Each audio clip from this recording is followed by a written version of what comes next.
En étant servie par la serveuse, la millionnaire reste paralysée en voyant son pendentif, le même qu'elle avait offert à sa fille de 5 ans avant sa disparition il y a 18 ans. Adèle Montreuil posa sa tasse de café sur la table en bois massif de son bureau, son regard perdu dans la vue panoramique qu'offraient les grandes baies vitrées. Paris s'étendait devant elle, vibrante, bruyante, emplie d'une vie qui contrastait cruellement avec le silence oppressant de son âme. Depuis 18 ans, ce vide lui pesait comme une pierre, un gouffre qu'aucune réussite professionnelle, aucun luxe, aucune compagnie ne parvenait à combler. Adèle, aujourd'hui à la tête d'un empire industriel, n'avait pourtant qu'une seule obsession, retrouver sa fille, Sophie. Elle avait disparu sans laisser de traces. Un après-midi d'été, alors qu'elle jouait dans le jardin de leur propriété familiale, Adèle n'avait détourné les yeux que quelques secondes, distraite par un appel téléphonique. Quand elle était revenue, Sophie n'était plus là. Ce souvenir, gravé comme une blessure ouverte, revenait chaque jour la hanter. Elle avait tout essayé. La police, des détectives privés, des campagnes médiatiques, mais les années avaient repassé, et les espoirs s'étaient estompés, laissant place à une douleur sourde, constante, qu'Adèle portait comme une seconde peau. La seule chose qui lui restait de Sophie était ce petit médaillon en forme de cœur.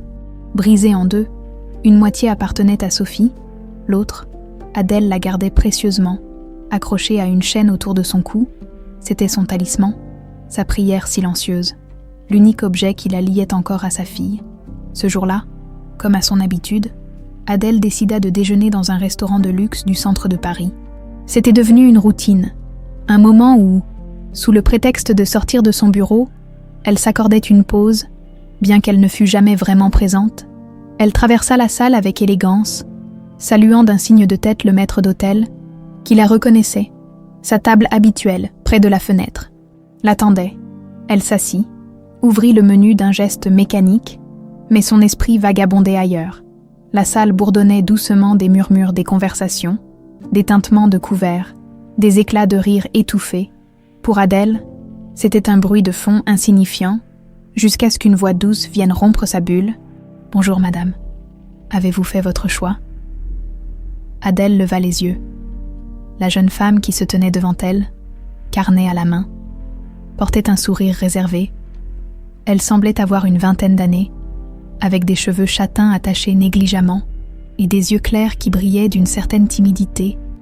Mais ce n'était pas son visage qui frappa Adèle. Non, c'était ce qu'elle portait autour du cou. Suspendu à une fine chaîne dorée, se trouvait un médaillon en forme de cœur, brisé en deux, identique, parfaitement identique à celui qu'Adèle avait offert à Sophie le jour de ses 5 ans. Le temps sembla s'arrêter. La main d'Adèle se crispa instinctivement sur la table, et une vague de chaleur lui monta à la tête. Était-ce possible? Était-ce une coïncidence? Non. Elle ne pouvait pas se tromper. Ce médaillon était unique, fabriqué sur mesure. « Excusez-moi, ce collier, où l'avez-vous trouvé ?» balbutia-t-elle. Sa voix tremblante, la jeune femme parut surprise par cette question soudaine. Elle porta machinalement la main à son cou, effleurant le pendentif. « Oh, celui-ci, je l'ai toujours eu, depuis que je suis enfant, il est à moi. » Adèle sentit son cœur s'emballer, sa gorge se serra, et des larmes lui montèrent aux yeux. « Comment vous appelez-vous » demanda-t-elle presque à bout de souffle. « Camille » répondit la serveuse, visiblement mal à l'aise face à l'intensité de la situation. « Est-ce que tout va bien, madame ?» Le prénom résonna dans l'esprit d'Adèle comme une énigme à déchiffrer. Camille, ce n'était pas Sophie, mais cette fille, cette voix, ce médaillon, tout en elle lui semblait familier. Mais pouvait-elle réellement espérer, après tant d'années? L'espoir était une arme à double tranchant. « Camille, je suis désolée pour mes questions, mais ce collier est très spécial pour moi. » Sa voix trahissait son émotion. Camille esquissa un sourire maladroit. « Pour moi aussi, mais honnêtement, je ne sais pas d'où il vient. Je l'avais déjà quand j'étais enfant. J'ai grandi dans un orphelinat, et c'est tout ce que j'ai gardé. » Le mot « orphelinat » résonna comme une cloche dans la tête d'Adèle. Elle inspira profondément, tentant de contenir les émotions qui menacèrent de la submerger. Était-il possible que Camille soit... Non, elle ne devait pas s'emballer. Mais en même temps, tout semblait s'aligner. « Merci Camille », dit-elle finalement, tentant de garder contenance. Je vais prendre un verre de vin rouge, un Saint-Émilion, s'il vous plaît. » Camille acquiesça et s'éloigna, laissant Adèle seule avec ses pensées. Elle porta la main à son propre médaillon, le serrant si fort que ses doigts en tremblaient. Ce n'était pas une coïncidence. Elle le savait au plus profond d'elle-même, et pour la première fois depuis des années, une étincelle d'espoir illumina les ténèbres de son cœur. Adèle passa le reste du déjeuner à observer discrètement Camille. Chaque geste de la jeune femme semblait raviver des souvenirs enfouis. La façon dont elle se penchait légèrement pour déposer les assiettes sur les tables, le timbre de sa voix lorsqu'elle échangeait avec les clients, et surtout, ce médaillon qui oscillait doucement à son cou. Adèle ne pouvait détacher son regard de cet objet. Était-il possible que le destin, après 18 années de silence, ait finalement décidé de lui donner une réponse ? Une fois son verre de vin terminé, Adèle appela l'addition, mais pas seulement pour régler la note. Elle voulait une raison de parler à Camille à nouveau, un prétexte pour lui poser davantage de questions. Lorsque Camille revint à sa table, carnet à la main, Adèle sentit une boule se former dans sa gorge. Elle savait qu'elle ne pouvait pas tout révéler à cette jeune femme, du moins pas encore. Elle devait avancer avec prudence. « Vous travaillez ici depuis longtemps ?» demanda-t-elle d'une voix qui se voulait légère, bien que son cœur battait à tout rompre. Camille sembla surprise par la question. « Ça fait presque 1 an, madame. » « Pourquoi ?» Adèle esquissa un sourire. « Juste par curiosité. »« Vous êtes très professionnelle. » Camille rougit légèrement. « Merci. J'essaye de faire de mon mieux. » Adèle prit une profonde inspiration, décidée à pousser un peu plus loin. « Et avant cela, vous viviez à Paris. » Camille hésita un instant avant de répondre. « Pas vraiment. J'ai grandi dans un orphelinat près de Bordeaux. Ensuite, j'ai fait quelques petits boulots par-ci, par-là, et je suis arrivée à Paris il y a 2 ans, un orphelinat près de Bordeaux. » Adèle sentit son esprit s'agiter. Bordeaux n'était pas si loin du domaine familial où Sophie avait disparu. Elle n'osait pas croire que cela pouvait être une coïncidence. Cependant, elle se retint de poser davantage de questions.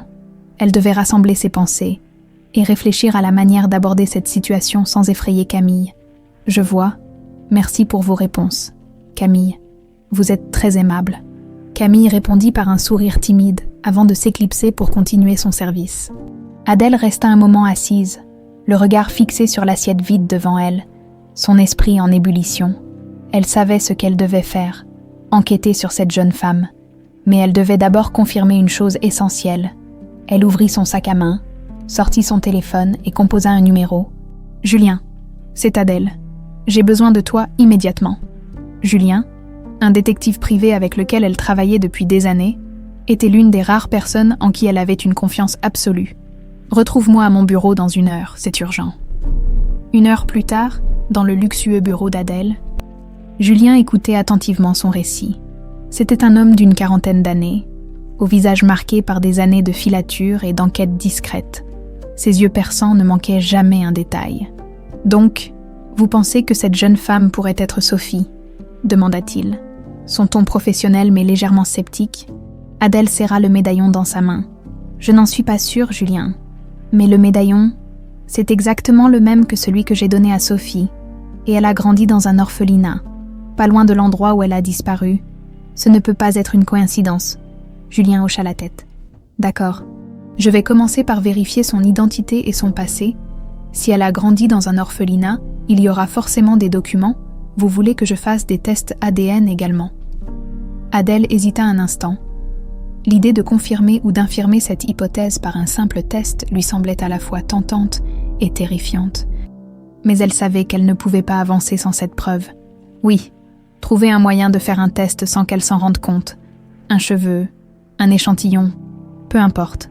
Julien prit note et se leva. « Je vais m'en occuper. En attendant, essayez de ne pas trop vous attacher à cette idée.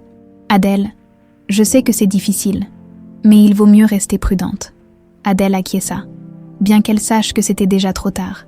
Elle était déjà attachée à l'idée que Camille pouvait être Sophie. Pendant les jours qui suivirent, Adèle retourna plusieurs fois au restaurant. Elle s'arrangea pour être toujours servie par Camille. Cherchant à en apprendre davantage sur elle, Camille, bien qu'un peu méfiante au début, semblait apprécier l'attention d'Adèle. Peut-être voyait-elle en cette femme, élégante et attentionnée, une figure maternelle qu'elle n'avait jamais eue. « Vous êtes toujours seule quand vous venez ici », remarqua Camille un jour. Ça ne vous ennuie pas? Adèle sourit, un sourire triste. La solitude, c'est une habitude, ma chère. Mais vous avez raison. Parfois, c'est pesant. Camille hocha la tête. Moi aussi, j'ai l'habitude d'être seule, mais parfois, je me demande à quoi ressemblerait ma vie si j'avais connu mes parents. Cette confession toucha Adèle en plein cœur. Elle serra discrètement son médaillon, se promettant de découvrir toute la vérité. Quoi qu'il en coûte, Adèle, plongée dans ses pensées, ne pouvait ignorer l'évidence. Tout semblait pointer vers Camille, le médaillon identique, l'orphelinat près de Bordeaux. Et cette inexplicable connexion qu'elle ressentait à chaque conversation avec la jeune femme, mais l'incertitude continuait de la ronger. Elle savait qu'elle ne pouvait pas avancer seule dans cette quête, pas après 18 ans de recherches infructueuses. Julien, le détective privé qu'elle avait engagé, était son meilleur espoir de faire émerger la vérité. Assise dans son bureau en fin de journée, Adèle attendait impatiemment que Julien arrive avec les premières informations. Elle faisait les 100 pas devant les immenses vitrines qui laissaient entrer la lumière dorée du soleil couchant. Son esprit oscillait entre l'espoir d'avoir enfin trouvé Sophie et la peur d'être encore une fois confrontée à une désillusion. Enfin, Julien arriva, vêtu d'un costume sobre, son attaché-case à la main. Il salua Adèle d'un signe de tête avant de s'installer en face d'elle. « J'ai commencé mes recherches », annonça-t-il, posant des documents sur la table en bois poli. « J'ai localisé l'orphelinat où Camille a grandi. C'est un établissement assez modeste. Mais bien géré, j'ai pu obtenir quelques informations préliminaires grâce à des contacts sur place. » Adèle s'assit en silence, fixant les papiers devant elle. Ses mains tremblaient légèrement lorsqu'elle les ouvrit. Julien continua. Camille a été admise à l'orphelinat à l'âge de 5 ans, en 2005. Selon les dossiers, elle a été retrouvée seule près d'une route départementale. Elle ne portait rien d'autre que ce médaillon et une robe d'été. Les autorités locales n'ont jamais pu retracer sa famille, et elle a donc été confiée à cet établissement. Adèle sentit son cœur se serrer. 2005. C'était exactement l'année où Sophie avait disparu. « Une route départementale ?» demanda-t-elle, sa voix vacillante. « Où exactement ?» Julien consulta ses notes. « Près de Saint-Émilion, à environ 50 km du domaine familial. » Adèle ferma les yeux un instant, tentant de contenir l'émotion qui montait en elle. Elle se souvenait des recherches dans les environs, des battues organisées avec les voisins, des appels désespérés aux autorités. Comment avait-il pu passer à côté de cette piste à l'époque? Et les témoins? Demanda-t-elle, la gorge nouée. Personne n'a vu qui l'a laissé là. Julien hocha lentement la tête. Aucun témoin, juste un rapport de la police locale indiquant qu'elle semblait désorientée et incapable de donner son nom ou toute information utile. Adèle se leva et marcha jusqu'à la fenêtre. Elle contemplait la ville, mais son esprit était ailleurs. « Julien, je veux des réponses. Je veux que vous trouviez tout ce qu'il y a à savoir sur Camille. Et je veux un test ADN. Immédiatement. » Julien acquiesça. « J'y travaille déjà. J'ai besoin d'un échantillon d'ADN de votre part et de quelque chose appartenant à Camille. Cela peut être un cheveu, un verre qu'elle a utilisé. » Adèle se retourna, un éclat de détermination dans les yeux. « Je vais m'en charger. Elle travaille au restaurant où je vais régulièrement. Je trouverai un moyen. » Le lendemain, Adèle se rendit une fois de plus au restaurant. Cette fois, elle n'était pas là seulement pour observer Camille ou discuter avec elle. Elle avait un objectif précis. Récupérer quelque chose qui pourrait être utilisé pour le test ADN. Elle choisit une table au fond de la salle, à l'abri des regards, et attendit patiemment que Camille vienne prendre sa commande. Lorsque la jeune femme arriva, Adèle lui sourit chaleureusement. « Bonjour. Camille, vous allez bien aujourd'hui ?» Camille sembla surprise par le ton amical d'Adèle. « Oui, merci. Et vous, madame ?»« Je vais bien. Merci. Vous avez un sourire radieux aujourd'hui. Cela illumine la salle. » Camille rougit légèrement. « Oh, merci, c'est gentil. Qu'est-ce que je peux vous servir ?» Adèle passa sa commande, mais ajouta un verre de vin, sachant qu'elle pourrait ensuite utiliser ce verre comme échantillon. Pendant tout le repas, elle fit de son mieux pour engager Camille dans la conversation. La jeune femme semblait s'ouvrir un peu plus, partageant des anecdotes sur son travail et ses aspirations. « Vous avez des rêves, Camille ?» demanda Adèle, feignant un intérêt léger. Camille réfléchit un instant avant de répondre. « J'aimerais voyager un jour, voir d'autres pays, découvrir de nouvelles cultures. Mais pour le moment, je me concentre sur mon travail. » Adèle sourit. « Vous êtes encore jeune ? Vous avez toute la vie devant vous pour réaliser vos rêves. Lorsque le repas fut terminé, Adèle attendit que Camille débarrasse la table. Elle observa discrètement alors que la jeune femme posait le verre de vin vide sur un plateau. Une fois Camille partie, Adèle se leva et s'approcha discrètement du serveur en charge de la table. « Excusez-moi », murmura-t-elle. « Je crois que j'ai laissé quelque chose sous la table. » Puis-je jetai un coup d'œil. Profitant de cette distraction, elle prit rapidement le verre de Camille et le glissa dans un sac discret qu'elle avait apporté à cet effet. Son cœur battait à tout rompre, mais elle savait que chaque seconde comptait. Plus tard dans la soirée, Julien récupéra le verre chez Adèle. « C'est parfait », dit-il en l'inspectant. « Je vais faire analyser cela immédiatement. Les résultats devraient arriver d'ici quelques jours. » Adèle hocha la tête, les yeux brillants de détermination. Elle savait que l'attente serait insupportable, mais elle était prête à tout pour obtenir des réponses. Si Camille était vraiment Sophie, alors elle était sur le point de retrouver ce qu'elle avait cru perdu à jamais. Mais une petite voix au fond d'elle continuait de murmurer une question effrayante. Et si ce n'était pas elle, Adèle passa les jours suivants dans une impatience qu'elle avait du mal à contenir. Chaque minute semblait une éternité, et les nuits étaient marquées par des insomnies, où elle oscillait entre l'espoir et la peur. Elle savait que les résultats du test ADN pouvaient tout changer, mais elle redoutait également le poids d'une éventuelle déception. Elle passait en revue dans son esprit chaque interaction avec Camille, chaque mot échangé, chaque détail observé. Tout semblait pointer dans une direction. Camille était sa fille. Le jour où Julien l'appela, elle décrocha presque immédiatement, son cœur battant à tout rompre. « Adèle, j'ai les résultats », annonça Julien d'une voix professionnelle mais légèrement teintée d'émotion. « Vous voudrez peut-être qu'on en parle en personne. Julien, dites-moi tout de suite, je vous en prie, » répondit-elle, sa voix trahissant son anxiété. Il y eut un bref silence avant qu'il ne réponde. « Le test est positif. Camille était bien Sophie, votre fille. » Le téléphone faillit lui glisser des mains. Une vague d'émotions l'envahit. Soulagement, joie, incrédulité, mais aussi une douleur aiguë à l'idée de tout le temps perdu. Elle s'assit lourdement sur une chaise, le souffle coupé. « Vous êtes sûre ? Il n'y a aucune erreur possible ?» demanda-t-elle, presque chuchotant. « Aucune », confirma Julien. « Les résultats sont formels. Félicitations, Adèle. » Les larmes coulèrent déjà sur son visage, mais elle essaya de reprendre ses esprits. Elle remercia Julien et raccrocha, restant un long moment immobile, le regard fixé sur le médaillon qu'elle portait toujours autour du cou. Elle serra la moitié du cœur dans sa main, comme pour sentir la présence de Sophie, désormais confirmée. Cependant, cette révélation n'était que le début. Adèle savait qu'elle ne pouvait pas simplement arriver devant Camille et lui annoncer la vérité. La jeune femme, qui ignorait tout de ses origines, devait être approchée avec précaution. Adèle voulait lui expliquer, mais elle craignait que Camille ne la rejette ou ne soit pas prête à entendre une telle nouvelle. Elle décida de retourner au restaurant, comme à son habitude, pour observer Camille et tenter de trouver le bon moment. Ce jour-là, elle trouva la jeune femme plus souriante que d'habitude. Occupée à servir les clients avec sa gentillesse habituelle, quand Camille arriva à sa table, Adèle ne put s'empêcher de la regarder avec tendresse. « Vous semblez de bonne humeur aujourd'hui, Camille », dit-elle en esquissant un sourire. Camille haussa les épaules. « Oui, c'est une bonne journée. Le soleil est revenu et les clients sont agréables. Ça aide à rendre le travail plus léger. » Adèle hocha la tête, son cœur se serrant à la pensée de ce qu'elle s'apprêtait à lui révéler. Elle savait qu'elle devait aborder le sujet d'une manière subtile. « Camille, je voulais vous demander quelque chose. » Commença-t-elle prudemment. « Avez-vous déjà pensé à chercher des informations sur vos parents biologiques ?» La question sembla surprendre la jeune femme, qui resta un moment silencieuse. Elle posa son plateau sur la table voisine avant de répondre. « Oui, bien sûr, quand j'étais plus jeune.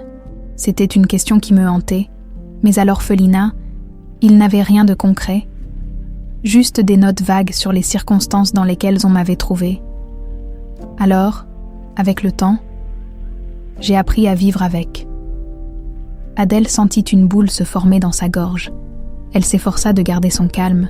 « Et si quelqu'un venait un jour vous dire qu'il connaît vos origines, que feriez-vous » Camille fronça les sourcils, réfléchissant à la question. « Je suppose que je serais curieuse, mais honnêtement, je ne sais pas, ça changerait tout ce que je pensais savoir sur moi-même. Pourquoi me demandez-vous ça ?»« Madame » Adèle se redressa légèrement sur sa chaise. sentant que le moment était proche, mais elle décida de ne pas tout révéler immédiatement. « Oh, rien », répondit-elle doucement. « Je me demandais simplement si vous aviez déjà envisagé cette possibilité. » Camille hocha la tête, toujours intriguée. Mais elle ne poussa pas la conversation plus loin. Après avoir terminé de prendre la commande, elle repartit, laissant Adèle seule avec ses pensées. Adèle rentra chez elle, déterminée à en savoir encore plus sur ce qui s'était passé après la disparition de Sophie. Les résultats du test ADN étaient une réponse. Mais ils soulevaient également de nouvelles questions. Comment Sophie avait-elle pu se retrouver seule sur une route départementale? Qui l'avait abandonnée là? Et pourquoi? Elle contacta Julien pour lui demander de poursuivre l'enquête. « Je veux savoir tout ce qui est arrivé à Sophie après sa disparition. Qui l'a laissée sur cette route? Et pourquoi personne n'a jamais été trouvé ?» Julien acquiesça. « Je vais approfondir les recherches. Cela pourrait prendre du temps. Mais je trouverai... » Pendant ce temps, Adèle décida de commencer à écrire une lettre pour Camille. Elle savait que mettre ses pensées sur papier pourrait l'aider à organiser ses émotions et à trouver les bons mots lorsqu'elle serait enfin prête à tout lui révéler. Chaque mot qu'elle écrivait semblait chargé d'émotions. L'amour, la douleur, mais surtout l'espoir de retrouver ce lien mère-fille qu'elle avait perdu. Une semaine plus tard, Julien l'appela à nouveau avec des nouvelles. « Adèle, j'ai découvert quelque chose d'important, selon les archives de l'orphelinat. Sophie aurait été trouvée par une femme, une certaine Madame Blanche, qui l'aurait recueillie pendant plusieurs semaines avant de la confier aux autorités. » Adèle sentit son cœur bondir. « Une femme, vous pouvez la retrouver. Je travaille là-dessus. Mais ce qui est étrange, c'est que cette femme n'a jamais été mentionnée dans les rapports initiaux de la police. Je vais creuser. » Adèle raccrocha, déterminée à aller jusqu'au bout. Elle savait que chaque réponse la rapprochait un peu plus de la vérité et, surtout, de Camille. Mais elle sentait également que ce chemin vers la réconciliation ne serait pas sans obstacle. Adèle se leva à l'aube, incapable de dormir depuis les révélations de Julien. L'idée qu'une femme, Madame Blanche, ait trouvé sa fille et ait joué un rôle dans son destin l'obsédait. Mais cette piste, bien qu'importante, n'était pas encore concrète. Adèle savait qu'elle devait garder son calme et ne pas précipiter les choses. Elle se rendit une fois de plus au restaurant où travaillait Camille. Déterminée à approfondir leur lien avant d'affronter la vérité avec elle, quand Adèle entra dans le restaurant, Camille l'aperçut immédiatement et lui adressa un sourire. Ce geste, bien que simple, réchauffa le cœur d'Adèle. Elle s'installa à sa table habituelle, observant la jeune femme aller et venir avec une élégance naturelle. Il y avait dans ses mouvements une grâce qui rappelait à Adèle les souvenirs flous de Sophie, jouant dans le jardin familial, insouciante et heureuse. Camille arriva à sa table, un carnet à la main. « Bonjour madame, vous êtes venue tôt aujourd'hui. » Adèle sourit. « Oui, j'avais envie d'un café matinal dans un endroit agréable. » « Vous êtes toujours aussi rayonnante, Camille. Vous illuminez cette salle. » Camille rougit légèrement, visiblement touchée par le compliment. « Merci, c'est gentil. Qu'est-ce que je peux vous apporter aujourd'hui? » « Un café, comme d'habitude, et peut-être un croissant. J'ai besoin d'un peu de douceur ce matin. » Camille nota la commande et s'éloigna. Adèle la regarda partir, se demandant comment une jeune femme si forte et positive avait pu grandir sans le soutien d'une famille. Elle se sentait coupable, même si elle savait que ce qui s'était passé n'était pas de sa faute. Mais cette culpabilité, Adèle la portait comme un fardeau depuis 18 ans. Et elle savait qu'il était temps d'y faire face. Quelques minutes plus tard, Camille revint avec le café et le croissant, les déposant avec soin sur la table. « Camille, avez-vous un moment pour discuter ?» demanda Adèle, tentant de ne pas paraître trop insistante. Camille jeta un coup d'œil autour d'elle. Le restaurant était encore calme à cette heure. Elle hocha la tête. « Oui, je peux prendre une pause de 5 minutes. Je reviens. » Adèle sentit son cœur s'accélérer. Elle savait qu'elle devait choisir ses mots avec soin, quand Camille revint et s'assit en face d'elle. Elle lui adressa un sourire rassurant. « Camille, je ne veux pas être indiscrète, mais je me demande souvent ce que vous rêvez de faire dans la vie. Vous avez une telle énergie, une telle lumière. Vous devez avoir des projets. » « Non. » Camille sembla réfléchir un instant. « Eh bien, pour être honnête, je n'ai jamais vraiment eu le luxe de rêver. J'ai toujours dû travailler pour subvenir à mes besoins. Mais si j'avais une chance, j'aimerais étudier, peut-être dans les arts ou le design. J'adore dessiner, mais je n'ai jamais eu l'occasion de le faire sérieusement. Adèle sentit un pincement au cœur. Elle imaginait Sophie grandir entourée de privilèges, avec toutes les opportunités du monde, mais Camille avait dû se battre pour chaque chose. Elle voulait tant compenser le temps perdu, lui offrir tout ce qu'elle n'avait jamais eu. « Vous dessinez ?» demanda Adèle, un éclat d'intérêt dans les yeux. Camille sourit timidement. « Oui, parfois, quand j'ai un peu de temps libre. Ce n'est pas grand-chose, mais ça me détend. » Adèle posa doucement sa main sur celle de Camille. « Vous devriez poursuivre cela, Camille. Vous avez un talent naturel, j'en suis certaine. » La jeune femme sembla surprise par la sincérité d'Adèle. « Merci, madame, mais vous êtes toujours si gentille avec moi. » « Pourquoi vous intéressez-vous autant à ma vie ?» Adèle sentit son souffle se couper. C'était une question qu'elle redoutait, mais qu'elle savait inévitable. Elle hésita un instant avant de répondre. « Parce que je vois quelque chose de spécial en vous. Je ne peux pas expliquer pourquoi, mais je ressens une connexion. » Camille fronça les sourcils, intriguée. « Une connexion ?» Adèle hocha la tête, mais elle décida de ne pas en dire davantage. « Oui, peut-être que c'est votre gentillesse, votre sourire.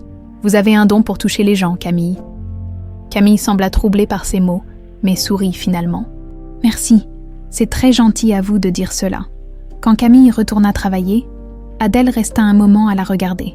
Elle savait qu'elle devait bientôt révéler la vérité, mais elle craignait de brusquer Camille ou de provoquer une réaction négative. Pendant ce temps, Julien poursuivait ses recherches sur Madame Blanche. Le soir même, il appela Adèle avec de nouvelles informations. « Adèle, j'ai retrouvé Madame Blanche. Elle est toujours en vie et vit dans une petite maison près de Bordeaux. Elle a accepté de vous rencontrer. » Adèle sentit une bouffée d'excitation mêlée de nervosité.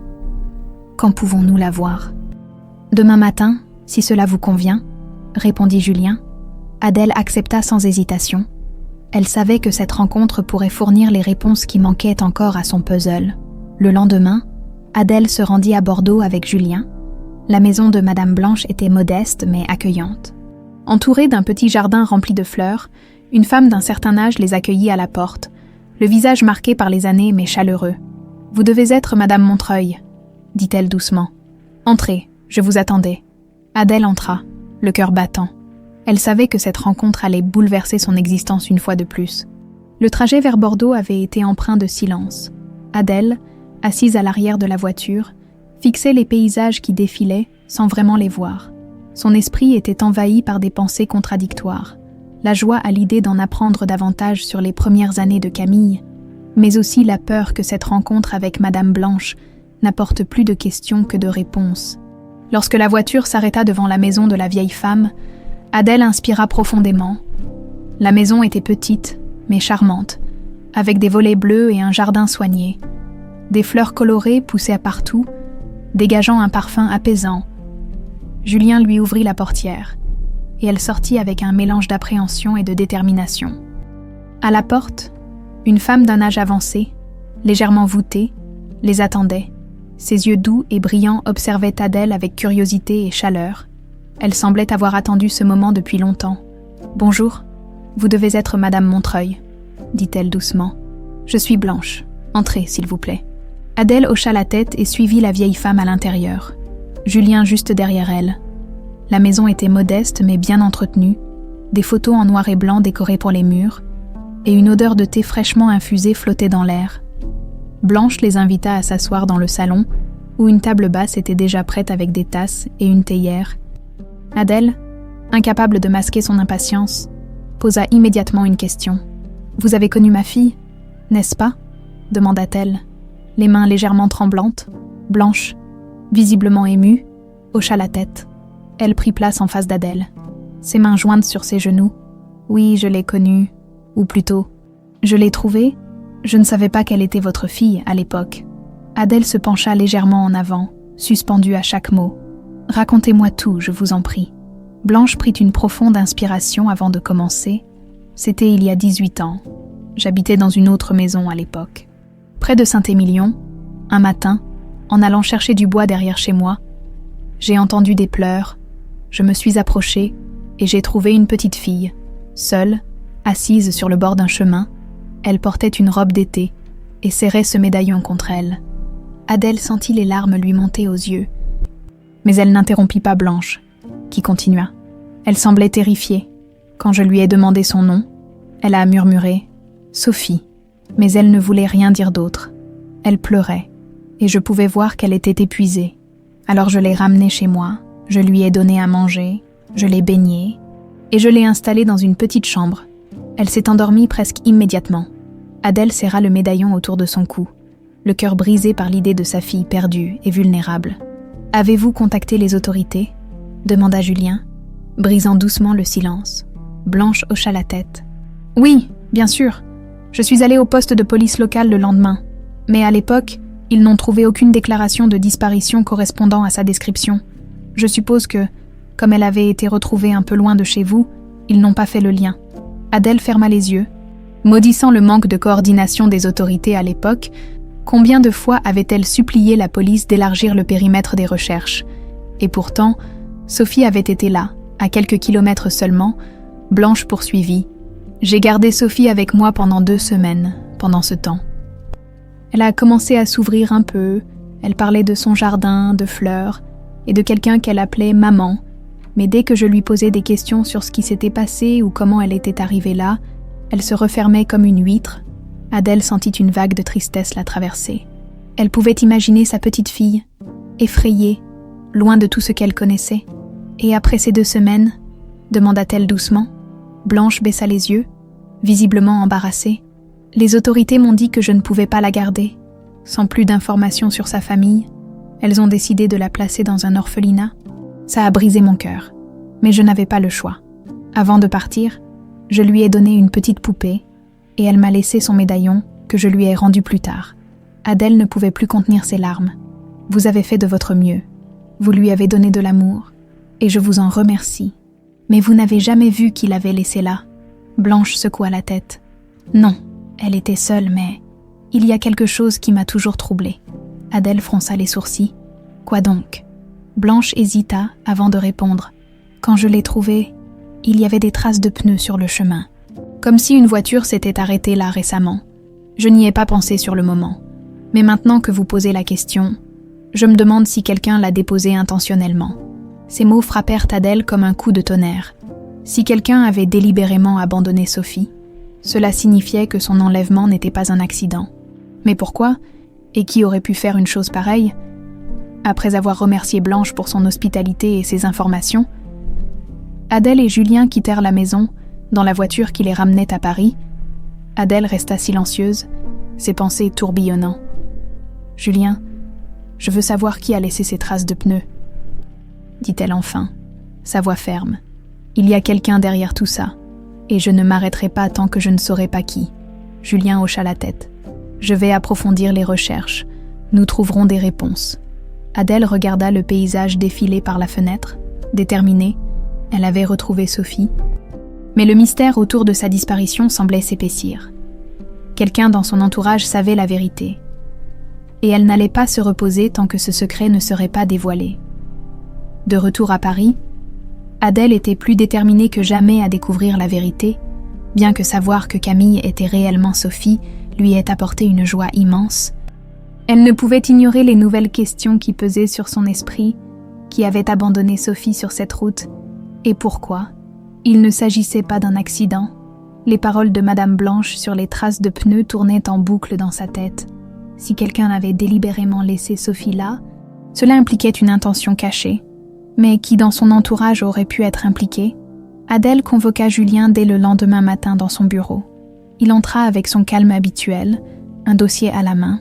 « J'ai commencé à enquêter sur cette histoire de traces de pneus », annonça-t-il en s'asseyant. « Il y a quelques éléments intéressants que nous pourrions explorer. » Adèle le regarda avec intensité. « Dites-moi tout. Je veux savoir ce que vous avez trouvé. » Julien ouvrit le dossier et sortit plusieurs photos. J'ai pu accéder à des archives locales concernant les routes autour de Saint-Émilion. À l'époque, il y avait un trafic limité dans cette zone, mais j'ai trouvé un rapport de la gendarmerie mentionnant une voiture abandonnée quelques jours après la date où Sophie a été retrouvée. Adèle fronça les sourcils. Une voiture abandonnée. Savez-vous à qui elle appartenait? Julien hocha la tête. C'est là que ça devient intéressant.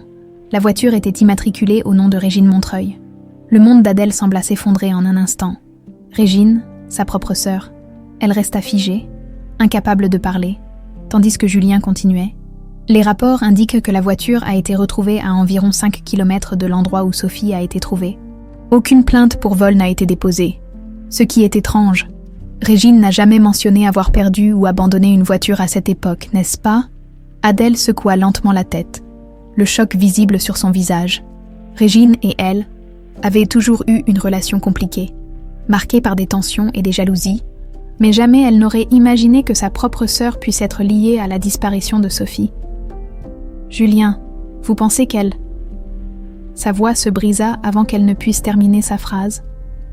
Julien la regarda avec gravité. « Je ne veux pas tirer de conclusions hâtives, mais il est clair qu'il y a quelque chose de louche. Je vais approfondir mes recherches pour savoir ce que Régine faisait à cette époque. » Après le départ de Julien, Adèle passa la journée dans un état d'agitation constante. Les souvenirs de Régine lui revenaient par vagues. Elle se rappela des disputes qu'elles avaient eues dans le passé, souvent motivées par la jalousie de Régine envers le succès d'Adèle. Régine avait toujours été une femme ambitieuse, mais Adèle n'aurait jamais cru qu'elle serait capable d'une telle trahison.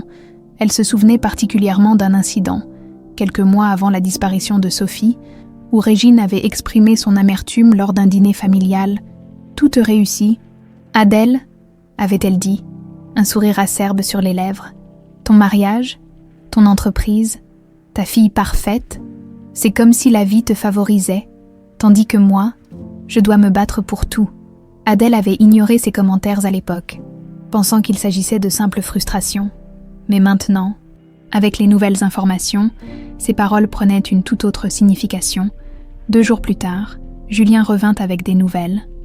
Cette fois, il entra dans le bureau d'Adèle avec une expression plus grave. « J'ai fouillé dans les activités de Régine à l'époque, » commença-t-il, posant un autre dossier sur la table. « Et j'ai trouvé quelque chose de troublant. » Adèle ouvrit le dossier, ses mains tremblant légèrement. À l'intérieur, elle trouva des relevés bancaires, des courriers et des notes manuscrites. Julien pointa une page en particulier. « Regardez ça, peu de temps avant la disparition de Sophie, Régine a retiré une grosse somme d'argent en liquide. Elle a également loué une voiture sous un faux nom.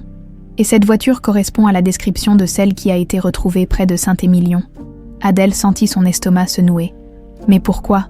Pourquoi ferait-elle une chose pareille ?» Julien soupira. « Je pense que Régine était motivée par la jalousie. Vous aviez tout ce qu'elle désirait.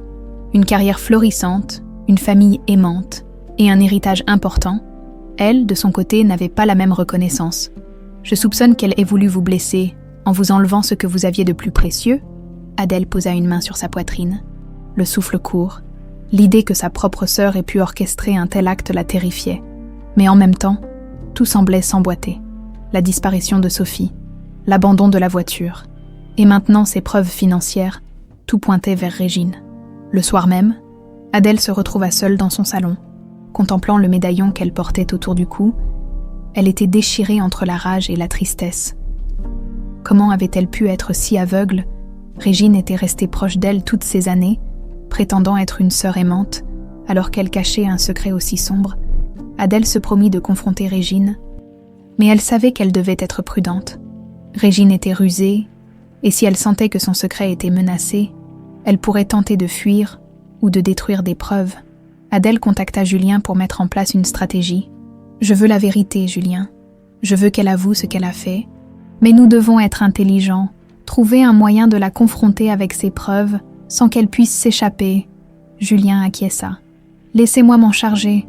Nous allons faire les choses correctement. » Adèle passa le reste de la soirée à écrire dans son journal, une habitude qu'elle avait reprise depuis qu'elle avait retrouvé Sophie. Elle écrivit sur sa douleur, sur sa colère, mais aussi sur l'amour qu'elle ressentait pour Camille. Malgré tout, une chose était claire dans son esprit. Elle ferait tout pour protéger sa fille, peu importe les sacrifices nécessaires. Adèle, encore secouée par les révélations de Julien, décida qu'elle ne pouvait plus attendre. Les preuves accumulées étaient accablantes, et elle savait que Régine devait être confrontée. Cette idée la hantait. Comment aborder une telle vérité avec une femme qu'elle avait aimée comme une sœur?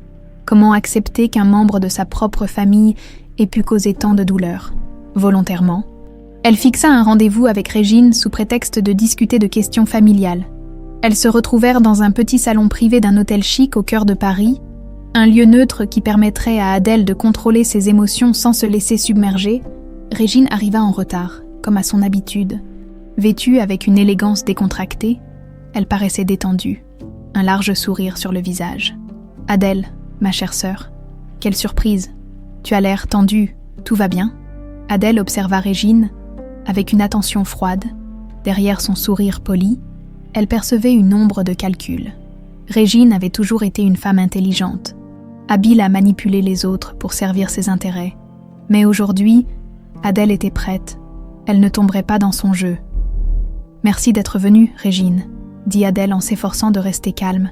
« Il y a des choses importantes dont nous devons parler. » Régine s'assit avec nonchalance, croisant les jambes. « Je t'écoute. Est-ce à propos de l'entreprise ? Ou peut-être de cette fameuse Camille que tu ne cesses de mentionner récemment ?» Le ton sarcastique de Régine irrita Adèle. Mais elle garda son sang-froid. Elle tira un dossier de son sac et le posa sur la table entre elles. « Ce n'est pas à propos de l'entreprise. C'est à propos de Sophie. » Le sourire de Régine s'effaça légèrement, remplacé par une expression plus prudente. « Sophie ? Pourquoi parler d'elle maintenant ? Ça fait 18 ans, Adèle. Tu ne peux pas continuer à te torturer ainsi. » Adèle ignora ces paroles et ouvrit le dossier, révélant les relevés bancaires, les rapports de police et les photos de la voiture abandonnée. « Explique-moi ça, Régine. » Régine fixa les documents, un mélange de surprise et de méfiance traversant son visage. « Qu'est-ce que c'est que ça ? » « Ce sont des preuves, » répondit Adèle, sa voix ferme. « Des preuves que tu étais près de Saint-Émilion à l'époque où Sophie a disparu, que ta voiture a été retrouvée non loin de l'endroit où elle a été abandonnée, que tu as retiré une grosse somme d'argent en liquide peu de temps avant sa disparition. Alors je te repose la question, Régine. Qu'est-ce que tu as fait à ma fille ? » Régine se redressa dans son siège, son visage désormais fermé. « Adèle, je ne sais pas de quoi tu parles. Ces accusations sont absurdes. Pourquoi ferais-je une chose pareille ?» Adèle sentit une colère sourde monter en elle. Elle se pencha légèrement en avant, ses yeux plantés dans ceux de Régine. « Parce que tu étais jalouse. Parce que tu ne supportais pas de me voir heureuse. » Régine éclata d'un rire nerveux, mais il manquait de sincérité. « Tu es folle, complètement paranoïaque. Ce n'est pas parce que j'étais jalouse de ton succès que j'aurais kidnappé ta fille. Tu te rends compte de ce que tu dis ?» Adèle sentit ses mains trembler, mais elle se força à rester calme. « Tu veux savoir ce que je crois, Régine ? Je crois que tu ne voulais pas forcément faire de mal à Sophie. Tu voulais seulement me blesser, me punir pour avoir réussi là où tu avais échoué. Mais les choses ont dérapé, n'est-ce pas ?» Le silence qui suivit fut glacial. Régine détourna le regard, son masque de confiance s'effritant lentement. Adèle sentit qu'elle touchait une corde sensible. « Je sais que c'est toi, Régine, » murmura Adèle. « Tu peux continuer à nier, mais la vérité finira par éclater. J'ai retrouvé Sophie, elle est vivante, et elle mérite de savoir ce que tu lui as fait. » Régine écarquilla les yeux, son visage blêmissant légèrement. « Quoi, tu as retrouvé Sophie ?» Adèle hocha lentement la tête, son regard perçant. « Oui, elle s'appelle Camille maintenant. Elle a grandi dans un orphelinat, seule, abandonnée à cause de toi. Tu as ruiné sa vie, Régine. » Pour la première fois, Régine sembla déstabilisée. Elle chercha ses mots, mais aucun son ne sortit. Enfin, elle se redressa, un éclat de défi dans les yeux. « Tu n'as aucune preuve directe. Tu crois pouvoir m'accuser comme ça, sans conséquence. » Adèle sourit froidement. « Je n'ai peut-être pas encore toutes les preuves, mais je vais les obtenir. Julien travaille sur d'autres éléments. Et crois-moi, il ne s'arrêtera pas tant que la vérité ne sera pas révélée. » Régine se leva brusquement, attrapant son sac. « Tu es pathétique, Adèle, obsédée par une tragédie vieille de 18 ans. Si tu veux te détruire avec tes illusions, libre à toi, mais laisse-moi en dehors de ça. » Adèle la regarda partir. Une étrange sensation de calme envahissant son esprit. Elle savait que Régine mentait, mais sa réaction confirmait ses soupçons. La bataille ne faisait que commencer. Après le départ de Régine, Adèle appela Julien pour lui faire un compte-rendu de la confrontation. Elle nie tout, bien sûr, mais elle était clairement déstabilisée. « Nous devons trouver quelque chose de plus solide, Julien. Un témoin, un document, n'importe quoi qui la lie directement à cette affaire. » Julien répondit d'une voix calme. « Ne vous inquiétez pas, Adèle. Je suis déjà sur une piste. Si Régine est impliquée, nous le prouverons. » Adèle raccrocha. Déterminée, Elle avait attendu 18 ans pour des réponses, et elle n'allait pas laisser Régine s'en tirer. Pour Camille, pour elle-même, et pour tout le temps perdu, elle irait jusqu'au bout. Adèle se réveilla avec un sentiment étrange. La confrontation avec Régine de la veille la hantait encore.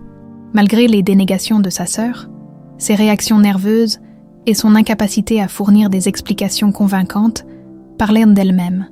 Régine était impliquée, elle le sentait au plus profond d'elle-même. Mais le sentiment d'impuissance face à l'absence de preuves directes continuait de la tourmenter. Il fallait agir vite. Alors qu'Adèle se préparait pour une nouvelle journée, elle reçut un appel de Julien. Sa voix, habituellement calme et posée, semblait porter une note d'urgence.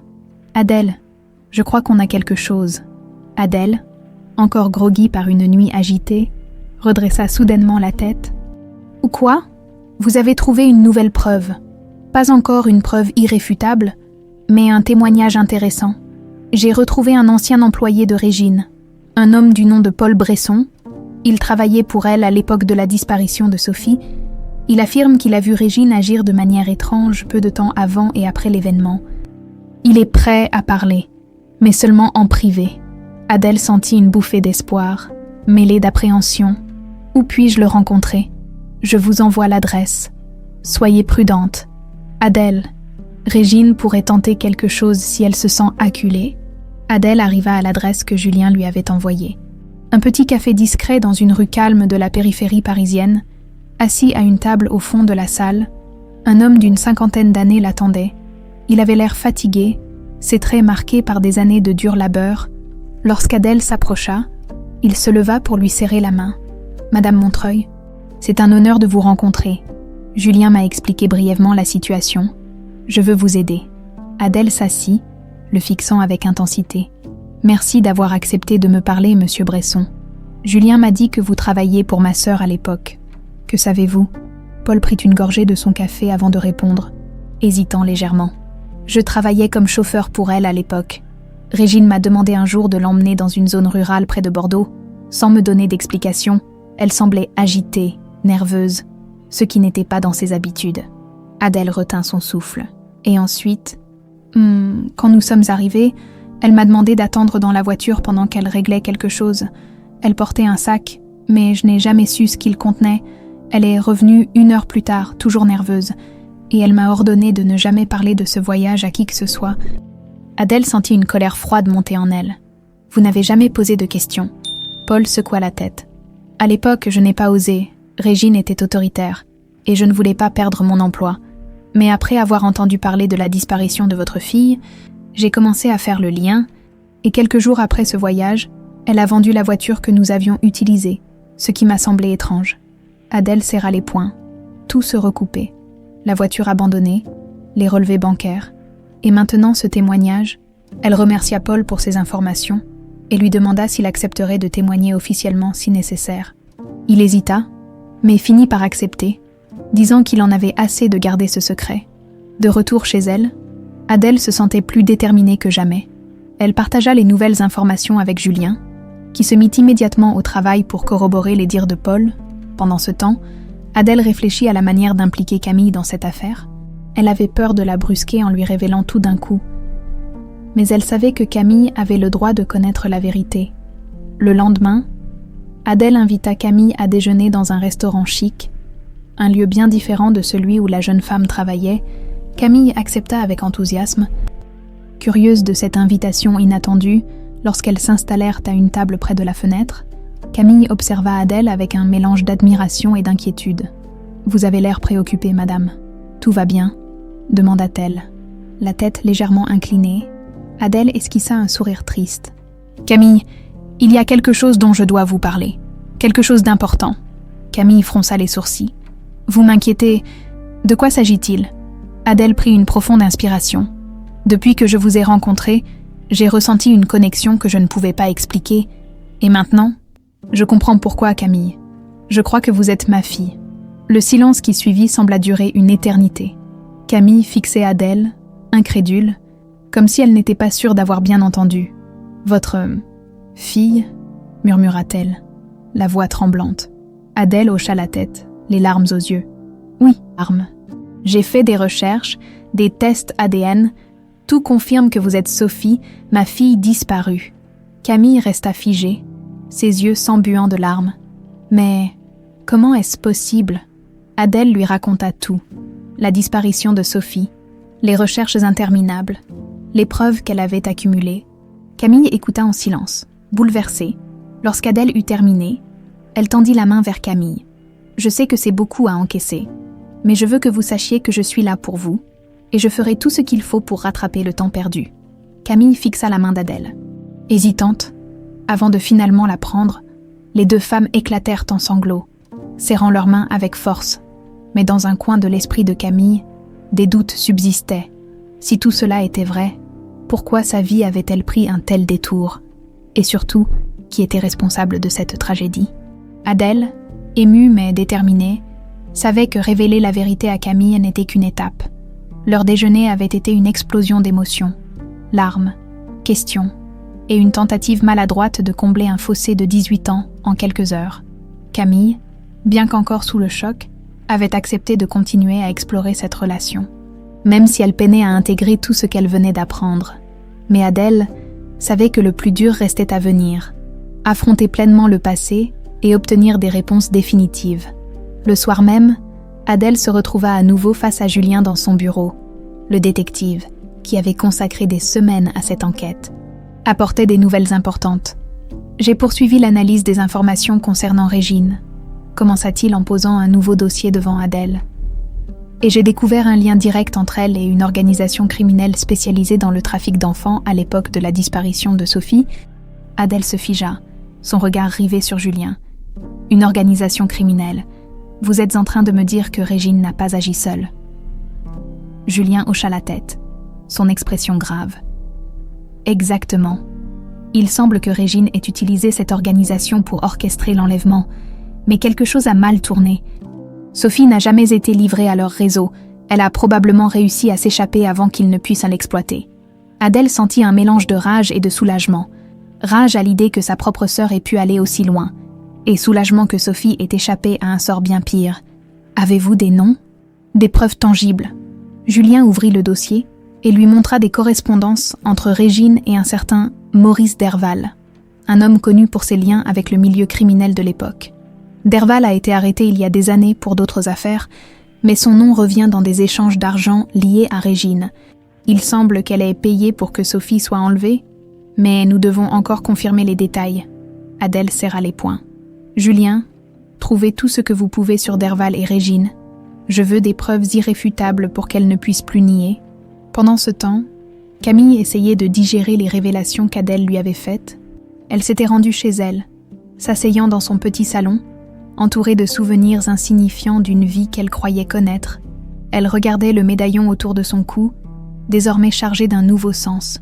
Était-il vraiment possible qu'elle soit Sophie Montreuil, la fille d'une femme si puissante et respectée? Elle voulait croire Adèle, mais l'idée d'une telle vérité semblait irréelle. Le lendemain, Camille décida de retourner au restaurant où elle travaillait, espérant que la routine lui apporterait un semblant de normalité. Mais tout semblait différent. Chaque sourire forcé au client, chaque commande qu'elle prenait, lui semblait un acte futile. Elle ne pouvait s'empêcher de repenser à Adèle, à ses paroles, et à la promesse qu'elle lui avait faite de reconstruire leur lien. Alors que Camille essuyait une table, un homme entra dans le restaurant. Il n'était pas un client habituel, et son comportement nerveux attira son attention. Il s'approcha d'elle et lui tendit une enveloppe, murmurant à voix basse « C'est pour vous ?» Surprise, Camille prit l'enveloppe sans poser de questions. L'homme sortit rapidement sans attendre de remerciements. Elle l'observa s'éloigner, son cœur battant plus vite. Elle ouvrit l'enveloppe avec précaution.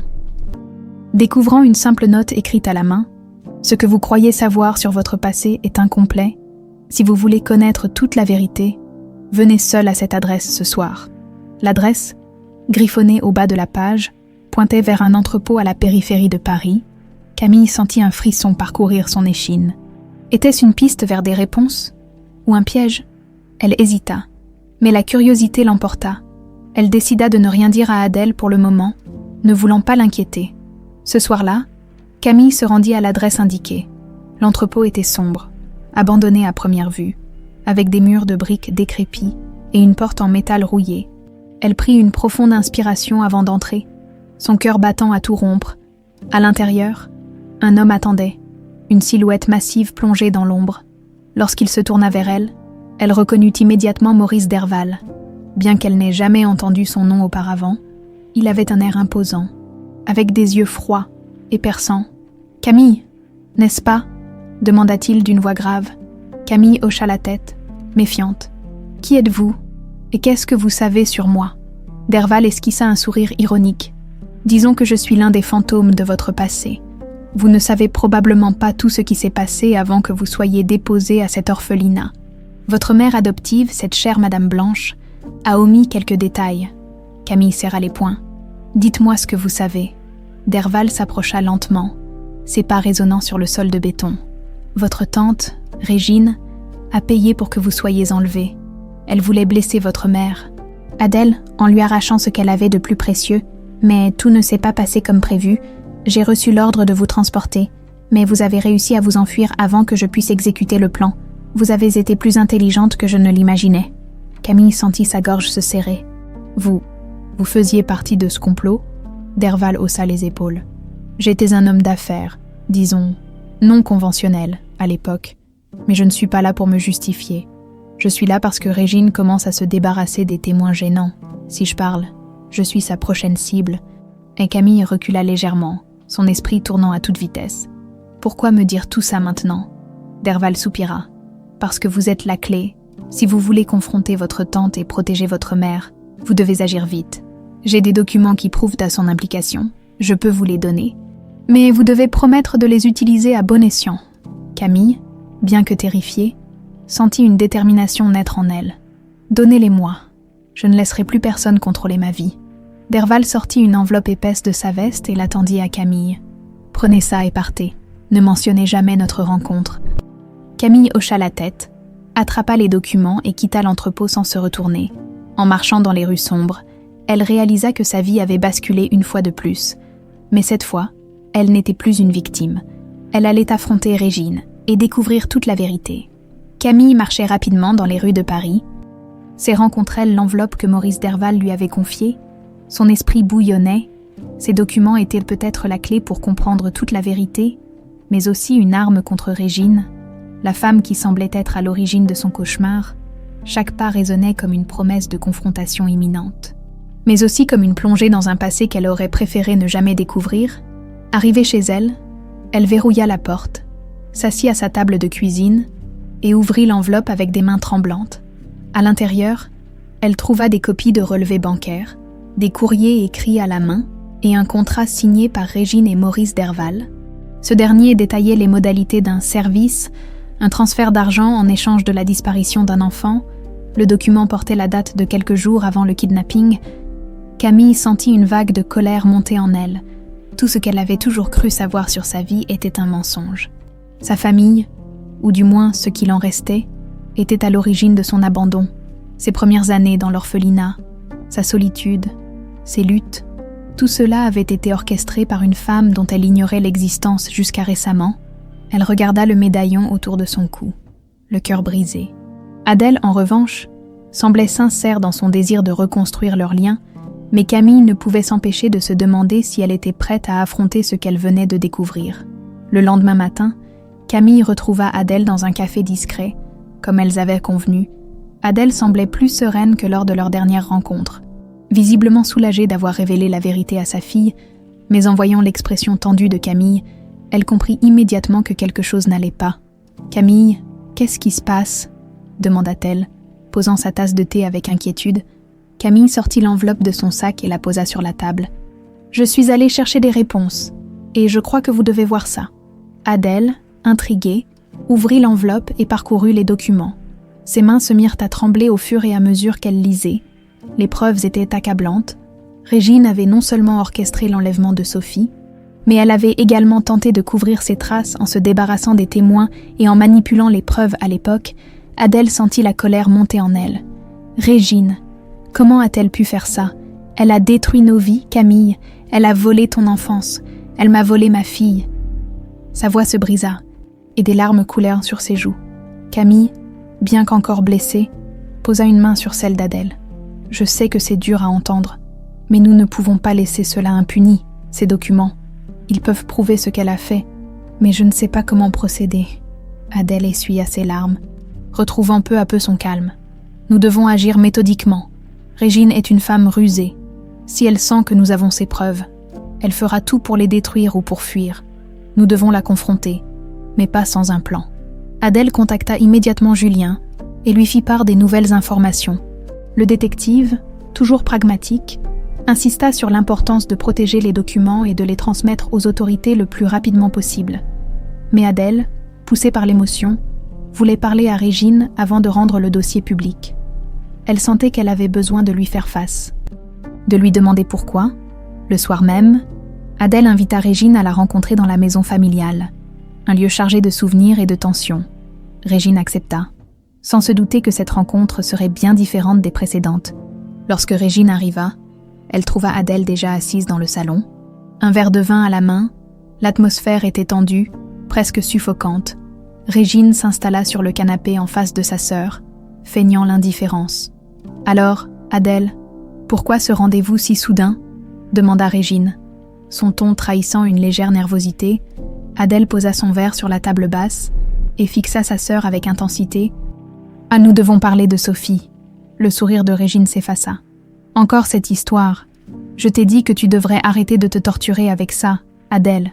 Sophie est partie, et rien ne la ramènera. » Adèle sortit calmement les documents de l'enveloppe et les déposa sur la table. « Oh, mais elle est bien revenue.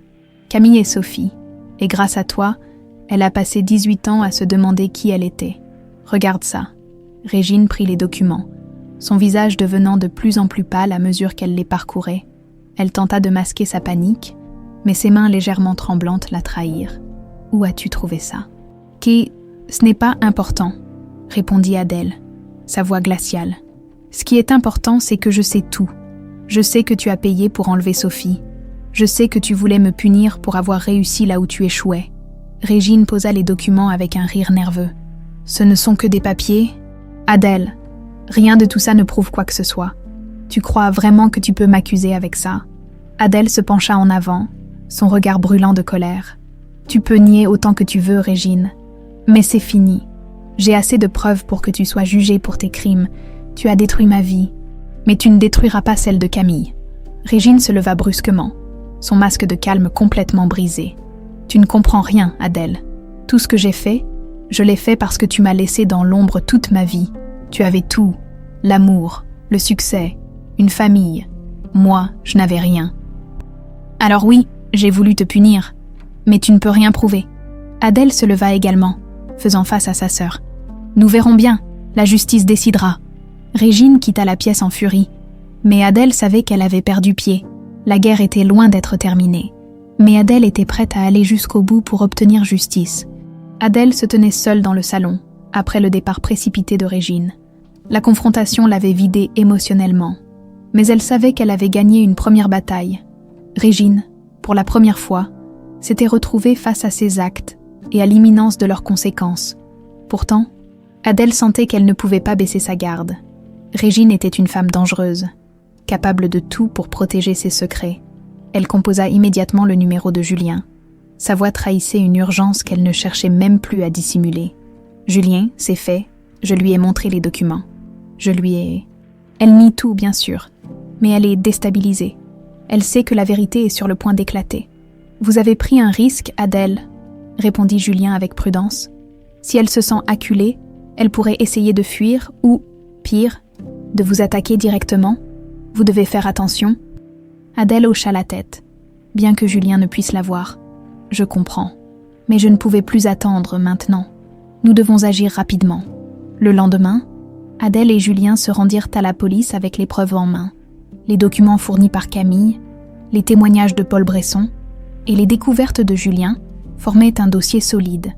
L'inspecteur chargé de l'affaire, un homme expérimenté nommé Moreau, étudia attentivement les éléments présentés. « Madame Montreuil, » commença-t-il après une longue pause, « ce que vous avez ici est accablant. Nous allons lancer une enquête officielle sur votre sœur. Mais je dois vous prévenir, si elle sent que nous nous rapprochons, elle pourrait prendre des mesures extrêmes. Adèle acquiesça. « Faites ce que vous devez faire, inspecteur, mais je veux m'assurer qu'elle ne puisse plus nuire à personne, surtout pas à Camille. » Pendant ce temps, Régine, consciente que son monde s'effondrait, s'était réfugiée dans une villa isolée qu'elle possédait à la campagne. Elle passait ses journées à élaborer des plans pour se sortir de cette situation, mais aucune solution ne semblait viable, les preuves étaient trop accablantes, et Adèle était déterminée à aller jusqu'au bout. Régine contacta Maurice Derval, espérant trouver en lui un allié, mais Maurice, se sachant déjà compromis, refusa de l'aider. Leur conversation téléphonique fut brève et tendue. « Régine, je t'ai dit de ne plus m'appeler, » grogna Derval. « J'ai mes propres problèmes. Tu es seule dans cette affaire. Débrouille-toi. » Régine lança le téléphone à travers la pièce. Furieuse, elle savait qu'elle ne pouvait compter sur personne. Elle était dos au mur. De son côté, Camille tentait de reprendre le cours de sa vie. Bien que tout lui semble désormais bouleversé, elle continuait à travailler au restaurant, mais ses pensées étaient constamment hantées par ce qu'elle avait appris. Adèle avait tenté de lui expliquer qu'elle n'avait jamais cessé de la chercher, qu'elle avait été une victime autant qu'elle, mais une part de Camille restait méfiante. Pouvait-elle vraiment faire confiance à cette femme qu'elle connaissait à peine ? Un soir, alors qu'elle terminait son service, Camille remarqua une voiture garée de l'autre côté de la rue. Une silhouette à l'intérieur semblait l'observer. Elle sentit un frisson parcourir son échine. Était-ce Régine, Maurice ou quelqu'un d'autre encore ? Elle décida de ne pas s'attarder et rentra chez elle rapidement, vérifiant constamment qu'elle n'était pas suivie. Une fois chez elle, elle appela Adèle. « Maman » commença-t-elle, hésitant encore à utiliser ce mot. « Je crois que quelqu'un me surveille. » Adèle sentit son cœur se serrer en entendant l'inquiétude dans la voix de Camille. « Où es-tu ? Est-ce que tu es en sécurité ? » ?»« Oui, je suis chez moi. Mais je suis presque sûre qu'une voiture me suivait en sortant du travail. » Adèle inspira profondément. « Écoute-moi bien, Camille. Verrouille toutes les portes et ne laisse entrer personne. Je vais envoyer quelqu'un pour rester avec toi. » Adèle contacta immédiatement Julien, qui dépêcha un agent de sécurité privée pour surveiller l'appartement de Camille. Elle savait que Régine était capable de tout et elle ne prendrait aucun risque. Quelques jours plus tard, la police lança une perquisition dans la villa de Régine, accompagnée de Julien. Les agents découvrirent des éléments supplémentaires, confirmant son implication, des correspondances anciennes avec Maurice, des relevés de transactions et même des notes personnelles où elle exprimait sa haine envers Adèle. Mais Régine, sentant venir la tempête, avait déjà disparu. Adèle, informée de cette fuite, se sentit envahie par une colère froide. « Elle ne pourra pas s'enfuir éternellement », murmura-t-elle à Julien. « Nous allons la retrouver. » Julien acquiesça. Elle a probablement quitté la villa à la hâte. Plus elle bouge, plus elle laisse de traces. Nous allons la localiser. Régine, de son côté, tenta de quitter le pays, mais sa panique l'empêchait de penser clairement. Elle changeait constamment d'endroit, utilisant de fausses identités pour éviter d'être repérée, mais chaque mouvement la rapprochait de sa chute. Dans sa précipitation, elle commit une erreur. Elle utilisa une carte bancaire liée à un ancien compte pour louer une voiture. Cette transaction permit à Julien et à la police de remonter jusqu'à elle. Une semaine après sa fuite, Régine fut localisée dans une petite auberge à la frontière suisse. La police, accompagnée de Julien, monta une opération pour l'arrêter. Elle fut prise par surprise, incapable de résister. Lorsqu'elle fut emmenée en garde à vue, Adèle reçut un appel de Julien. « Nous l'avons », annonça-t-il. Régine est entre les mains de la justice. Adèle, bien qu'apaisée par cette nouvelle, sentit une vague de tristesse l'envahir. Malgré tout ce que Régine avait fait, elle restait sa sœur. Mais la justice devait être rendue, pour Sophie, pour Camille et pour tout ce qu'elles avaient perdu. Adèle, assise dans son salon, tenait son téléphone à la main. Julien venait de lui annoncer que Régine était en garde à vue, arrêtée à la frontière suisse alors qu'elle tentait de fuir. C'était une victoire, mais elle n'éprouvait pas la satisfaction qu'elle aurait imaginée. Au lieu de cela, un mélange de soulagement et de tristesse l'envahissait. Régine était sa sœur, et malgré les crimes qu'elle avait commis, Adèle ne pouvait s'empêcher de ressentir un pincement au cœur.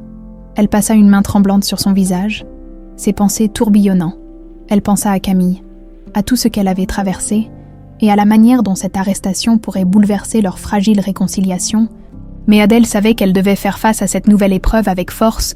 Camille méritait une mère capable de la protéger et de la guider à travers les ombres de leur passé. Le lendemain matin, Adèle se rendit au poste de police pour rencontrer l'inspecteur Moreau. En entrant dans son bureau, elle trouva l'homme penché sur des dossiers, son visage marqué par des heures de travail. Il releva les yeux en la voyant entrer. « Madame Montreuil », dit-il en se levant pour lui serrer la main. « Régine est en garde à vue. Nous avons commencé son interrogatoire, mais elle reste évasive. Elle nie tout en bloc. » Malgré les preuves accablantes, Adèle hocha la tête, s'attendant à cette attitude de la part de sa sœur. Et maintenant, quelle est la prochaine étape ? Nous avons suffisamment de preuves pour la maintenir en détention provisoire et préparer un dossier solide contre elle, répondit Moreau. Mais il serait utile que Camille vienne également témoigner. Son récit pourrait renforcer notre cas, surtout si elle est prête à parler de son expérience. Adèle sentit un poids s'abattre sur ses épaules. Camille avait déjà tant enduré, et lui demander de revivre ses souvenirs douloureux serait difficile. Mais elle savait que cela pourrait être nécessaire pour obtenir justice. « Je lui en parlerai », répondit-elle doucement. « Mais je ne veux pas la forcer. Elle a déjà vécu tellement de choses. » Moreau acquiesça. « Prenez le temps qu'il faut, mais chaque témoignage compte. » En quittant le poste de police, Adèle passa chez Camille pour lui annoncer la nouvelle. La jeune femme ouvrit la porte. Visiblement surprise de voir Adèle aussitôt, elle l'invita à entrer, et elles s'installèrent dans le petit salon. Camille observa le visage tendu de sa mère, sentant qu'une conversation importante allait suivre. « Régine a été arrêtée », annonça Adèle après un moment de silence. Camille resta immobile, fixant Adèle. Elle ne semblait pas surprise, mais une étincelle d'émotion traversa ses yeux. « Alors, c'est fini ». Adèle hocha lentement la tête. « Pas encore complètement. Elle est en garde à vue, et ils préparent un dossier contre elle. Mais ils m'ont demandé quelque chose. » Elle marqua une pause, cherchant les mots justes. « Ils veulent que tu témoignes. » Camille détourna le regard, jouant nerveusement avec le médaillon autour de son cou. « Je ne sais pas si je peux faire ça, » murmura-t-elle. « Revoir tout ça, parler d'elle, c'est trop. » Adèle posa une main réconfortante sur celle de Camille. « Je comprends, ma chérie, et je ne veux pas te forcer, mais ton témoignage pourrait faire la différence. Cela pourrait garantir qu'elle ne fasse plus jamais de mal à qui que ce soit. » Camille resta silencieuse, ses pensées en désordre. Elle repensa à l'enfance qu'elle avait perdue, à l'orphelinat, aux années de solitude et à la récente découverte de ses véritables origines. Elle voulait tourner la page, mais elle savait qu'elle ne pourrait le faire qu'en affrontant le passé. « D'accord, » finit-elle par dire. « Je le ferai, mais seulement si tu es là avec moi. » Adèle serra la main de Camille. Les larmes aux yeux, « Je serai là, toujours. » Quelques jours plus tard, Camille se rendit au poste de police avec Adèle pour donner son témoignage. L'inspecteur Moreau l'accueillit avec respect. Conscient de l'épreuve qu'elle s'apprêtait à traverser, Camille s'assit dans la salle d'interrogatoire, Adèle à ses côtés, et commença à raconter son histoire. Elle parla de ses souvenirs flous d'enfance, de l'orphelinat, de la douleur de ne jamais avoir connu ses parents. Elle décrivit la confusion et la peur qu'elle avait ressentie en découvrant qu'elle était liée à une famille qu'elle n'avait jamais connue. Moreau écoutait attentivement, prenant des notes, tandis qu'Adèle serrait discrètement la main de sa fille pour l'encourager. Lorsque Camille eut terminé, l'inspecteur hocha la tête. « Merci Camille. Votre témoignage est précieux, il renforcera considérablement notre dossier. » Camille se sentit vidée mais soulagée. Elle avait affronté ses démons, et bien qu'elle sache que le chemin vers la guérison serait long, elle sentait qu'elle avait fait un pas important. Pendant ce temps, Régine, isolée dans sa cellule, commençait à perdre son assurance. Les preuves accumulées, les témoignages, et l'absence de soutien la plongeait dans une spirale de désespoir. Elle savait qu'elle avait peu de chances d'échapper à la justice. Mais malgré tout, une part d'elle restait convaincue qu'elle trouverait un moyen de s'en sortir. C'était dans sa nature de manipuler, de mentir, de se frayer un chemin hors des situations les plus désespérées. Cependant, cette fois, ses adversaires étaient tout près. Adèle, Julien, Camille, et même l'inspecteur Moreau travaillaient ensemble pour s'assurer que Régine ne puisse plus nuire. Ils savaient que cette affaire allait au-delà de la simple vengeance. Il s'agissait de justice, de réparation, et de permettre à Camille de reconstruire sa vie sans les ombres du passé. Le soir même, Adèle et Camille dînèrent ensemble chez Adèle, partageant un moment de calme après des semaines d'intensité. Camille, bien qu'encore fragile, commençait à s'ouvrir davantage à sa mère. Elles parlèrent de souvenirs d'enfance, de projets pour l'avenir, et de tout ce qu'elles espéraient reconstruire ensemble. « Tu sais, » dit Camille en jouant avec sa fourchette, « pendant longtemps, je me suis demandé qui j'étais. Maintenant, je sais que je suis ta fille, et ça me suffit. » Adèle, émue, se leva pour prendre Camille dans ses bras. « Et tu es ma fille, ma Sophie. Rien ne changera jamais ça. » Les semaines qui suivirent l'arrestation de Régine furent marquées par une succession de préparatifs pour le procès. Adèle et Camille, désormais plus unies que jamais, assistèrent à plusieurs réunions avec Julien, l'inspecteur Moreau et les avocats. Chaque jour, elles découvraient de nouveaux détails accablants sur les actes de Régine. Ces révélations ravivaient leur douleur, mais elles renforçaient également leur détermination à obtenir justice. Le procès fut fixé à une date symbolique pour Adèle, celle du 18e anniversaire de la disparition de Sophie. Ce choix, bien que fortuit, était pour elle un signe du destin. Ce jour-là, elle espérait clore un chapitre de souffrance et ouvrir une nouvelle page d'espoir avec Camille. Lorsque le jour du procès arriva, le tribunal était bondé, journalistes, curieux et membres de la famille Montreuil s'étaient rassemblés pour assister à ce qui promettait d'être une audience mémorable. Adèle, vêtue d'un tailleur noir élégant, entra dans la salle aux côtés de Camille. Leur présence imposante et leur calme inspirèrent le respect. De l'autre côté de la salle, Régine faisait son entrée, menottée et accompagnée de ses avocats. Son visage, autrefois marqué par l'arrogance, semblait plus fermé, presque défait, mais dans ses yeux brillait encore une lueur de défi. Le juge ouvrit la séance, et l'avocat de l'accusation se leva pour exposer les charges contre Régine. Enlèvement, complicité avec un réseau criminel, faux et usage de faux. Les preuves présentées étaient accablantes.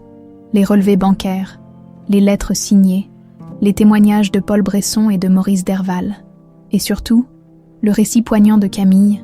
Lorsque Camille fut appelée à témoigner, un silence lourd tomba sur la salle. La jeune femme, bien que nerveuse, marcha vers la barre avec assurance. Adèle la regardait avec une fierté mêlée d'émotion.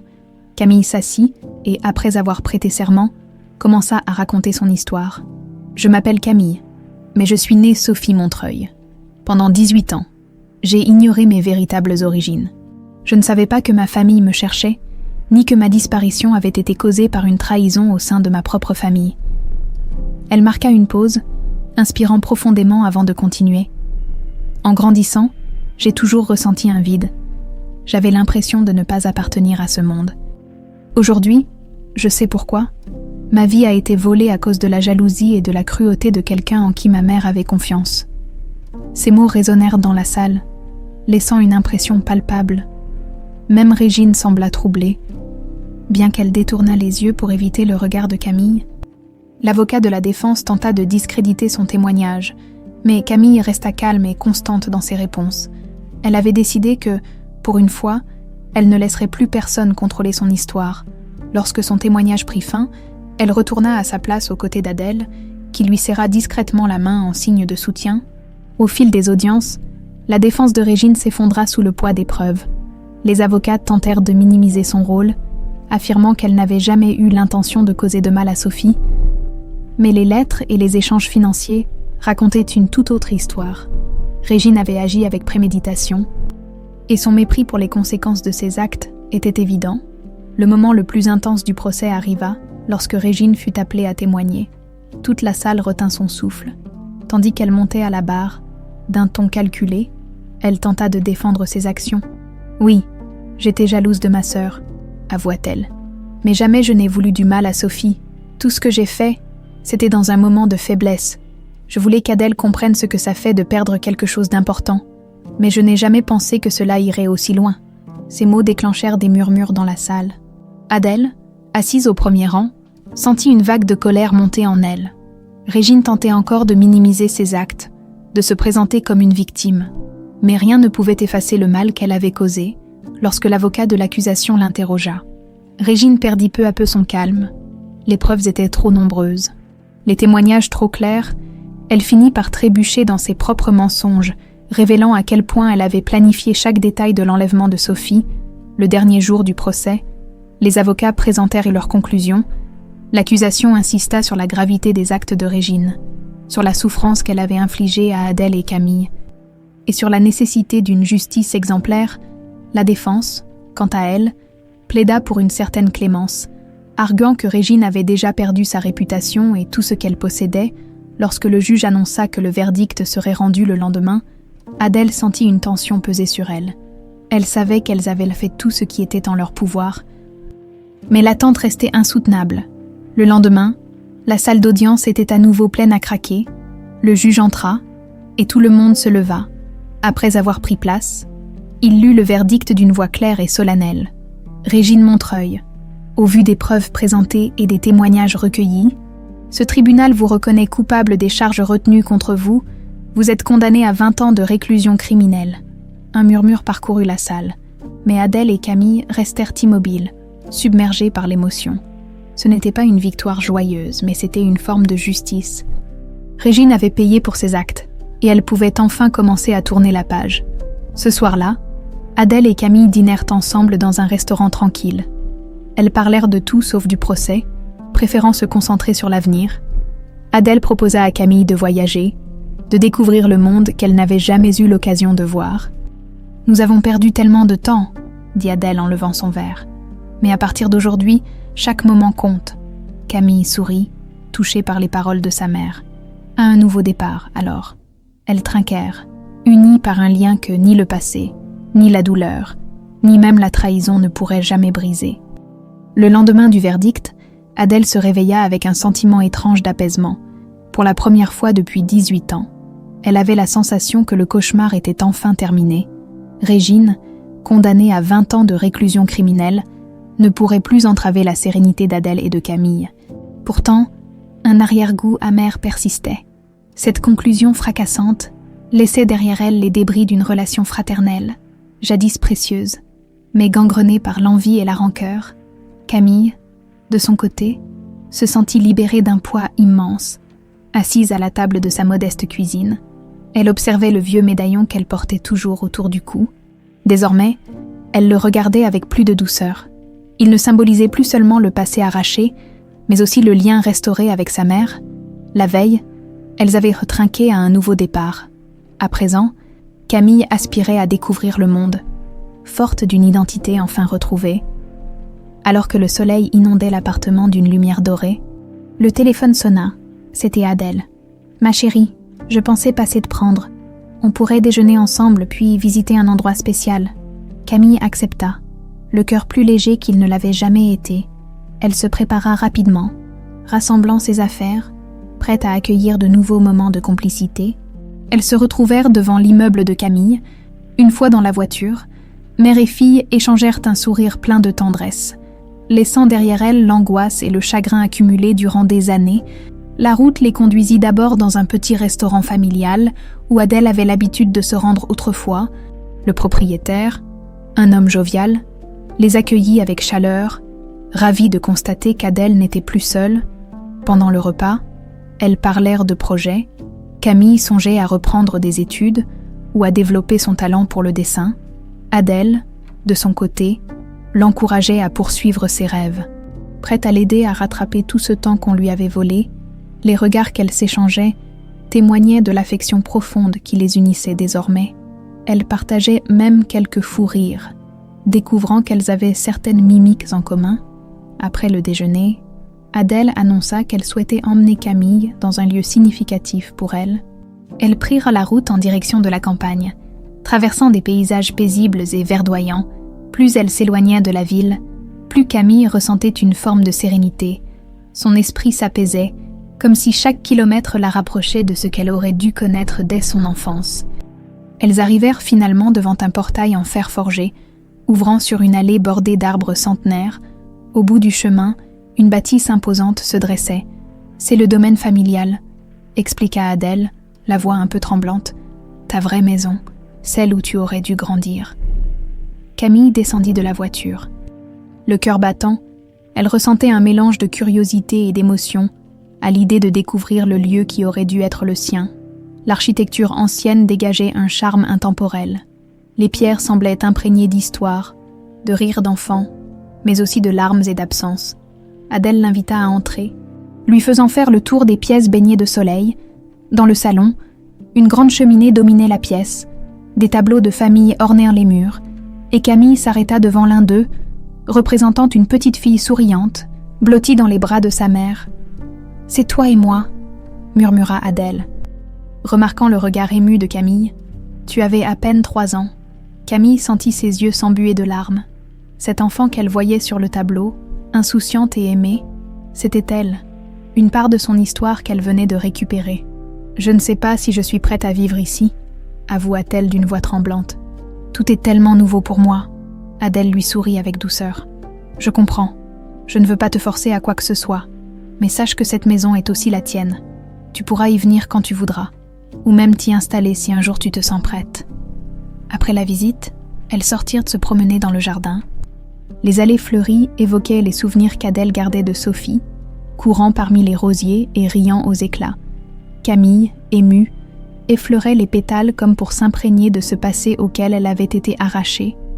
En fin d'après-midi, elles s'assirent au bord d'une petite fontaine, écoutant le clapotis de l'eau. Un silence complice s'installa entre elles. Finalement, Adèle prit la parole. « Je sais que tout n'est pas encore parfait. Nous aurons encore des peines, des incompréhensions, et il faudra du temps pour guérir vraiment. Mais je veux que tu saches que je serai toujours là. » Camille acquiesça, touchée. « Merci, maman. J'ai passé ma vie à chercher des réponses. Aujourd'hui, même s'il reste des blessures, je sens qu'on avance. » Le soleil commençait à se coucher, projetant sur le domaine une lumière orangée et douce. Comme une promesse de renouveau, mère et fille se levèrent, prêtes à rentrer, conscientes que leur route ne serait pas toujours facile, mais confiantes en leur capacité à surmonter ensemble les épreuves futures. Alors qu'elles quittaient les lieux, Camille se retourna une dernière fois vers la maison. Elle pensa à Régine, désormais en prison, et à toutes les souffrances qu'elle leur avait infligées. Mais en cet instant, la haine n'avait plus de place dans son cœur. Son regard se posa sur Adèle, et elle sourit. Elle était l'avenir, la famille, l'amour reconquis. Le soleil se levait sur Paris, inondant les rues d'une lumière douce et dorée. Dans l'appartement d'Adèle, on sentait comme un vent de renouveau.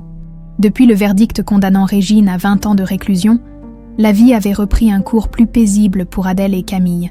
Pourtant, ce matin-là, un événement inattendu allait apporter une ultime surprise dans leur histoire déjà mouvementée. Camille, encore en robe de chambre, s'apprêtait à préparer le petit déjeuner lorsque le téléphone sonna. De l'autre côté du fil, Julien, le détective, semblait à la fois excité et inquiet.